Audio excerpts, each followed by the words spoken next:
उद्योग धंधे यहाँ पर है, पर वो सब उपजाऊ जमीन में है। शासकों को यदि ये उद्योगों का ही देखना था, क्या क्या सुविधाएं चाहिए, समुद्र चाहिए कि नदी चाहिए कि पाताल चाहिए, उसके लिए क्या चाहिए, वैसी स्थिति कहीं पठारी क्षेत्र में जाके अनुकूल बनाते हैं। ये उपजाऊ जमीन जिसमें फल, सब्जियां, अनाज, अनेक प्रकार के हमारे भरण पोषण वाले तत्व पैदा होते हैं, उस जमीन को हम क्यों बिगाड़ दें।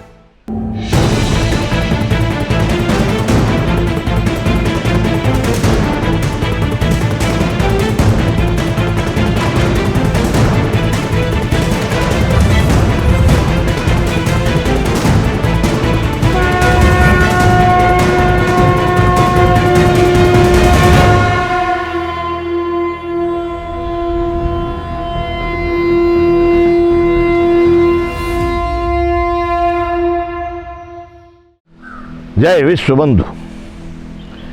कार्यक्रम विश्व भारती। हम चिंतन कर रहे हैं प्राकृतिक तत्वों का, जल, वायु, अग्नि, आकाश और पृथ्वी का। ये पांचों जड़ तत्व हर एक मानव के शरीर में विद्यमान हैं। इन्हीं से सारे ब्रह्मांड की रचना हुई है, इन्हीं से पिंड की रचना हुई है, इन्हीं की सारी कला है जिस तरह से आप स्वस्थ या अस्वस्थ जी रहे हैं। मैं कहता हूं मानव से इन पांचों का सम्मान करो, समझ लो और इनका सदुपयोग करो। ये बिगड़े तो सब बिगड़ा।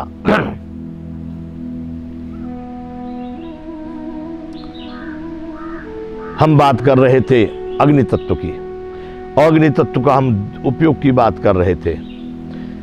जितने भी वाहन चल रहे हैं सब अग्नि तत्व से चल रहे हैं।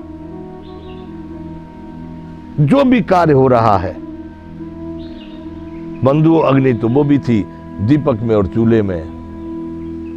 प्राकृतिक अग्नि जो इस धरती माता का, इस प्रकृति का, जलवायु, आकाश का कोई प्रदूषित, अब लोग समझ रहे हैं।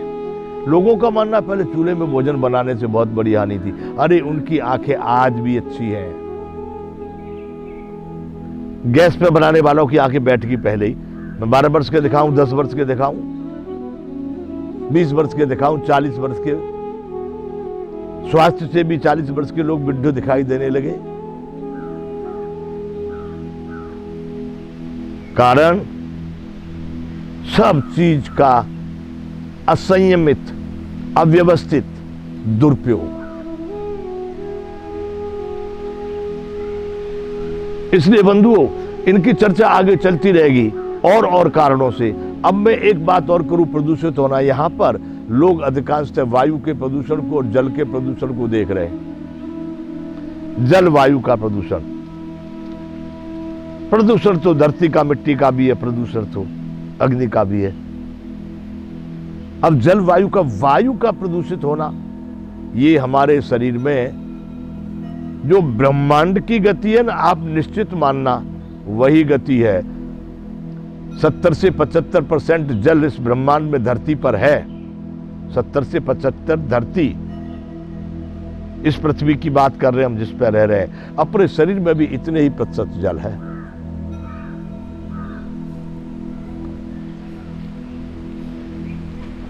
अब वायु का प्रदूषण, हमने सुना है कभी कभी दिल्ली में तो लोग यूं कहते हैं गाड़ियों को आधी गाड़ी कल चलेंगी, आधी आज चलेंगी, प्रदूषण के कारण। क्या आधी गाड़ी चलाने से कुछ राहत जरूर हो सकती है? क्या प्रदूषण खत्म हो जाएगा? विश्व के अनेकों नगर ऐसे हैं, अनेकों शहर ऐसे हैं जहां पर इतना गाड़ियों के इस डीजल पेट्रोल से इतना प्रदूषण कि वहां का वातावरण में धुआं जैसा छाया रहता है। कहीं कहीं पर तो लोग पूरे दिन में सांसें लेते रहते हैं, शाम को अगर थूकते हैं तो काला थूक निकलता है उनके मुंह में से, इस धुएं के कारण। सो जाते सवेरे सवेरे जो पहला खगार करते तो उनको काला कफ निकलता है।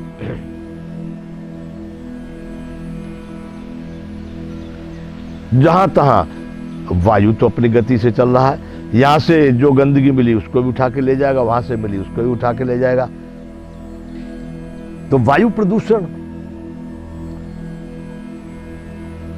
जल और वायु दो को मुख्य कहा गया, इसलिए कहीं भी कहते किसी भी देश, किसी भी राज्य, किसी भी क्षेत्र में यदि कोई आता जाता तो उसको पूछते भाई वहां का जलवायु कैसा है। अगर जल अच्छा है, वायु अच्छा है तो दूसरी चीज अनुकूल बना ली जाएंगी। अगर जल और वायु दोनों चीज खराब है तो ये तुम बना नहीं सकते। वायु को तत्काल तुम फिल्टर करके शुद्ध करके लेने लगोगे, ऐसा नहीं होगा। हालांकि परमात्मा का बनाया हुआ यंत्र, ये शरीर जो है ना, इसमें बहुत ज्यादा प्योरिफिकेशन, फिल्टर की और सब चीज की शुद्धिकरण की बहुत बड़ी क्षमता है। बीमारियों को, रोगों को ठीक करने की क्षमता बाहर की उन दवाइयों में नहीं है, तुम्हारे शरीर में है। वो मेडिसिन एक बहाना बन जाता है, भाई दवाई लिया और उससे तुम्हारे अंदर में जो ग्रंथियां पड़ी, तुमको लगता दवाई ले लिया मैं ठीक होऊंगा। अरे आप घर की जड़ी बूटियों से भी ठीक हो सकते हैं।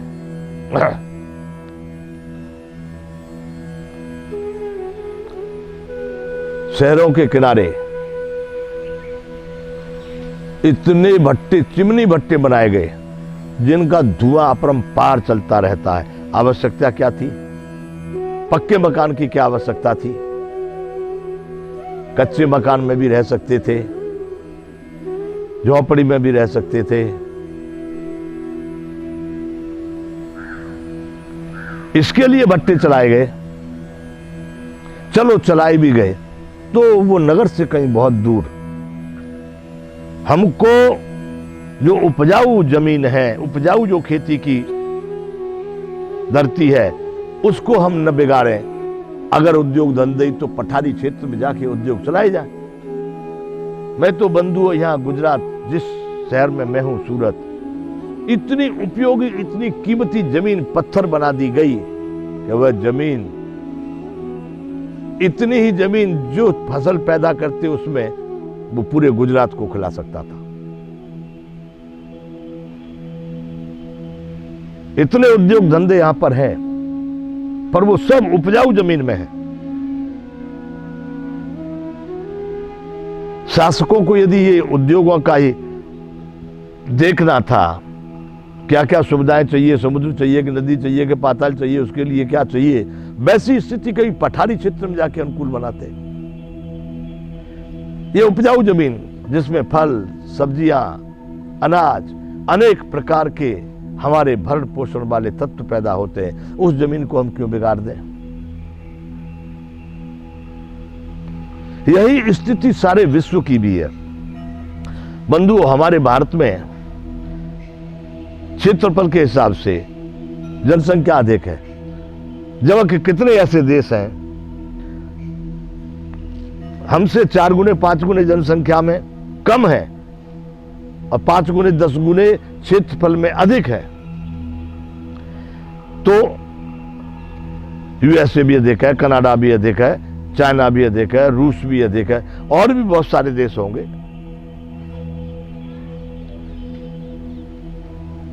तो मनुष्य के लिए जमीन की धरती पर रहने की कोई कमी तो है नहीं। अब मनुष्य जाना चाह रहा है चांद पर और मंगल पर और शुक्र पर रहने का खोज कर रहा है।